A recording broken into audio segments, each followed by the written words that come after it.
তাহলে আমরা এই ম্যাথে আমাদেরকে কি বলেছে, in this figure A B and CD bisect each other at K, prove that AC is equals to BD. আচ্ছা, তাহলে আমাদেরকে ফার্স্টে হচ্ছে গিভেন লিখতে হবে। গিভেনের ক্ষেত্রে এরকমভাবে লিখব,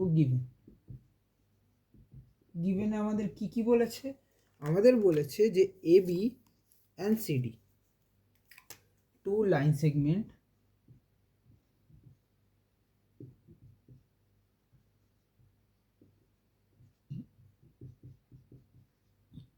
AB and CD bisects each other কোথায়, at K। ঠিক আছে, তাহলে কি AC and BD are joined,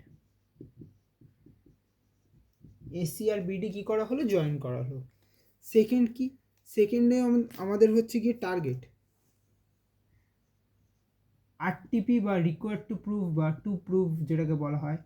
এখানে আমাদের কি প্রুফ করতে হবে, এখানে আমাদের বলেছে প্রুফ করতে হবে AC is equals to BD. তাহলে আমরা ওটাই লিখব,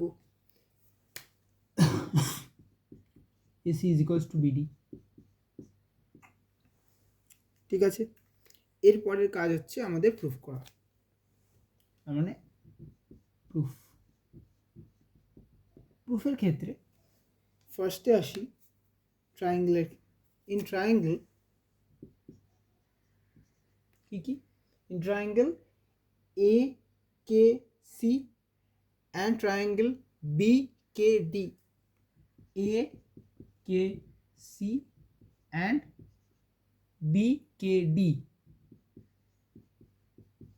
কি লিখেছি আমরা এখানে দেখতে পাচ্ছি যে A K is equals to B K, A K is equals to B K, এটা কি অলরেডি গিভেন। এরপরে কি দেখতে পাচ্ছি যে C K is equals to D কে,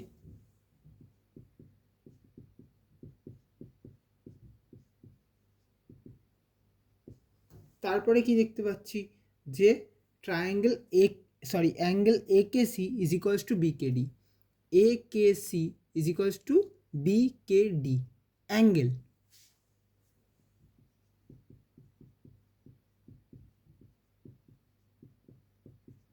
এটা কি vertically opposite angle, vertically opposite angle.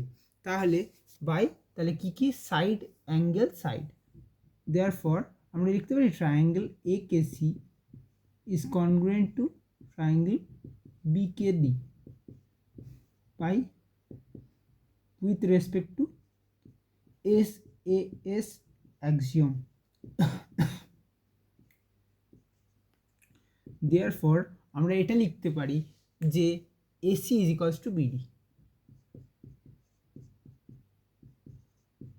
এটা হচ্ছে অ্যাকর্ডিং টু CPCT। তাহলে এটা প্রুভড হয়ে গেল।